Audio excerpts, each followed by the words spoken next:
Hello, welcome to my channel, and today we start with transcription number 244, Sir Kailash Chandra, Volume 12. 5 seconds.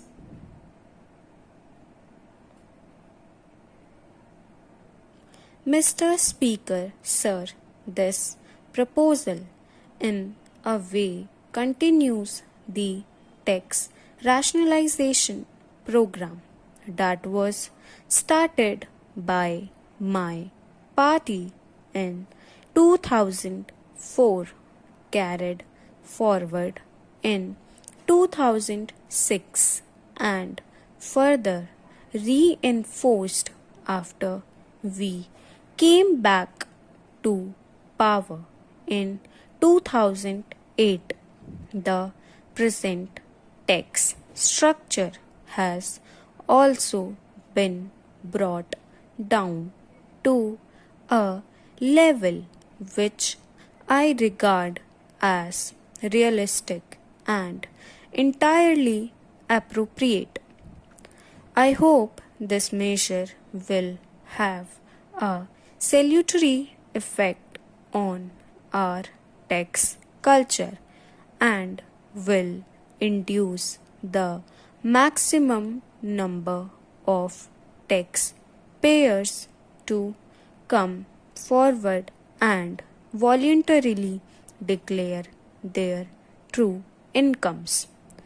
With the reduction in rates and expeditious disposal of assessments, I believe there can now be no excuse for any leniency to be shown to those who abuse our laws. Such cases will necessarily have to be dealt with severely in order to discourage tax avoidance and tax evasion. I am also introducing some further measures. In all cases where the annual takeover exceeds rupees 20 lakhs, or whether the gross receipts from a profession exceed rupees 10 lakhs, I am providing for a compulsory audit of accounts. This is intended to ensure that the books of accounts and other records are properly maintained and fulfilled, reflect the true income of taxpayers. I am also proposing that loans or deposits of rupees 10,000 or more shall be taken or accepted only by crossed check or bank drafts. I find that the existing provisions of the Income Tax Act provide that no suit to enforce any right relating to any property held benami can be instituted in any court by a person claiming to be the legal owner unless he has declared the income from such property in any return.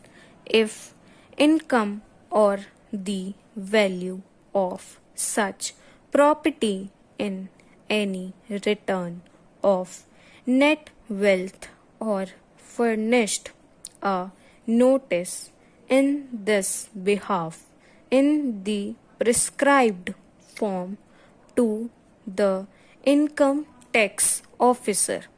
Such return or notice can at present be given at any time before the suit is filed, with a view to curbing the practice of benami holding of property.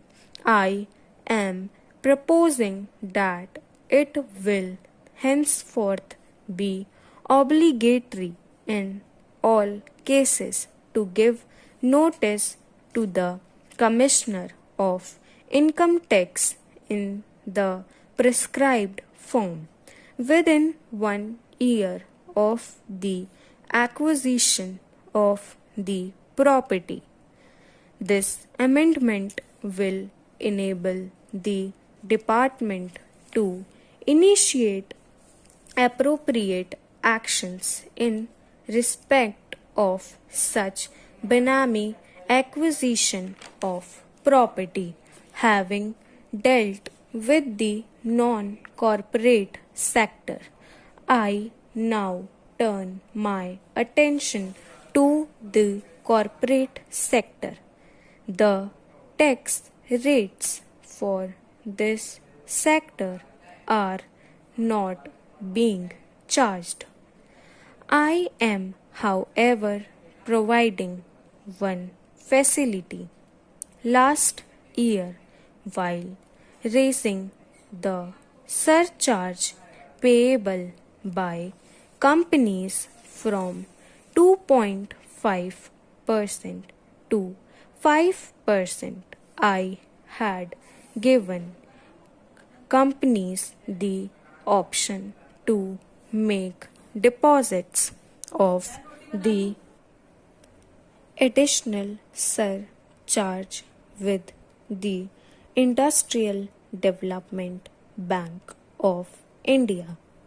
I am now further providing that companies can henceforth exercise this option in respect of the entire amount of the surcharge payable by them. These resources will flow back to the corporate sector and will be available.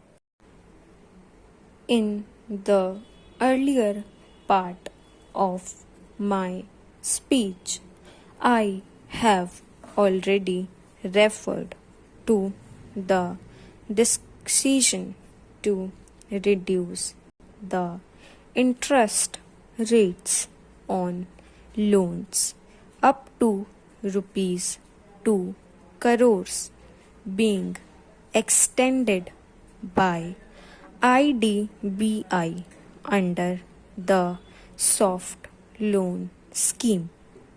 Some relaxations are also being provided to those engaged in the business of growing and manufacturing tea. The existing provisions providing exemption from tax only in respect of subsidy received for replantation or replacement of tea bushes.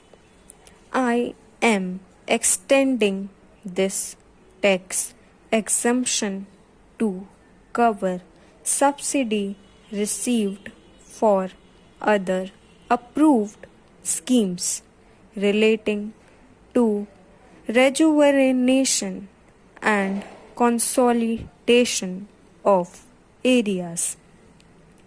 I hope this measure will further lend support to our scheme for increasing production of tea. The next proposal, I believe, will be welcomed by a large number of people.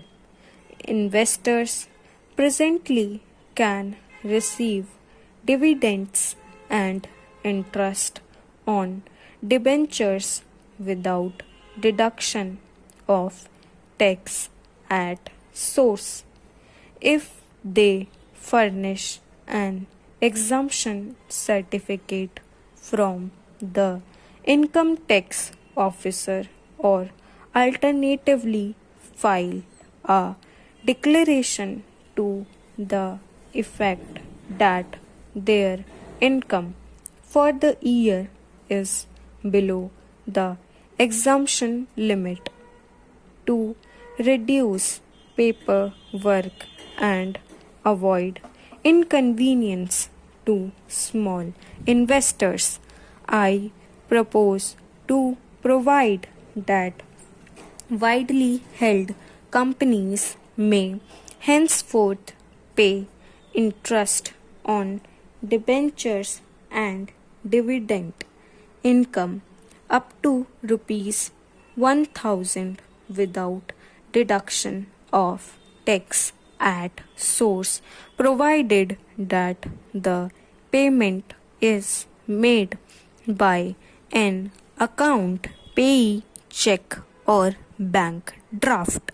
Mr. Deputy Speaker, sir, I notice that certain provisions of tax laws are being misused by a section of the taxpayers. I had occasion last year to deal at some length with taxation of charitable and religious trusts and institutions. I find that some of these trusts and institutions are trying to circumvent the investment pattern for trust funds laid down by the Finance Act 2003.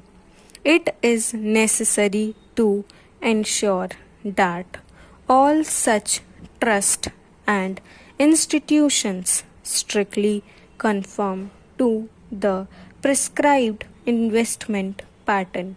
I therefore propose to provide for fixation of income of defaulting trusts and institutions at the maximum marginal rate of income tax. Thank you.